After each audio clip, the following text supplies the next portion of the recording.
je pense que c'était aussi compte tenu de l'arbitrage parce qu'il ne protégeait pas nos joueurs. L'arbitre du match allait protéger au moins nos joueurs. Quand il y a des fautes, il les protège. Mais là, même quand l'adversaire faisait des fautes, l'arbitre ne protégeait pas nos joueurs. Donc, on va garder le ballon, certes, mais il ne va pas siffler les fautes.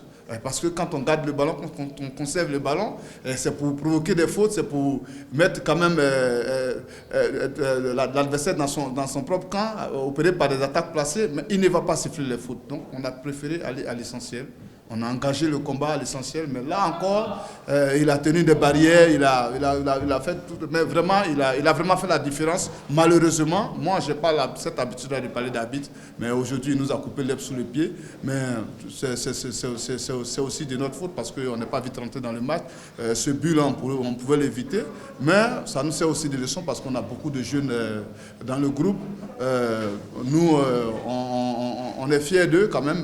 Ils ont tout donné, ils ont vraiment tout donné, ils ont fait ce qu'ils pouvaient avec des conditions difficiles de travail qu'on a citées, mais ils ont pu tenir. On était à un pas de l'égalisation sur des actions, ce qui a fait que quand même, je pense que je peux dire que c'est la baraka, c'est pas notre jour.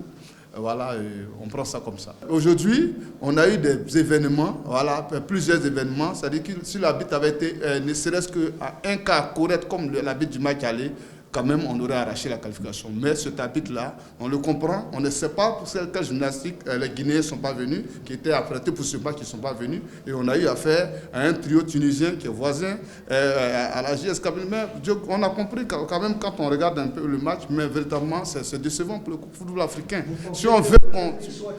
Bien sûr, la proximité a joué et véritablement, je pense que ça, il faut éviter ça. Si on veut que le football africain évolue, il faut qu'on ait certaine équité à un certain niveau. Aujourd'hui, c'était un match de cadrage pour qu'on puisse rentrer en phase de poule. Il n'avait pas besoin de ça. Moi, je pense que... On aurait pu opter pour un arbitrage loin des deux pays. Bien sûr, loin des deux pays, pourquoi pas. Voilà, pour chercher l'équité. Parce que là, il n'y avait pas d'équité. Et nous, on ne pouvait pas jouer. Ils nous ont coupé l'herbe sous les pieds. Voilà, ils ont vu comment on a déployé notre football.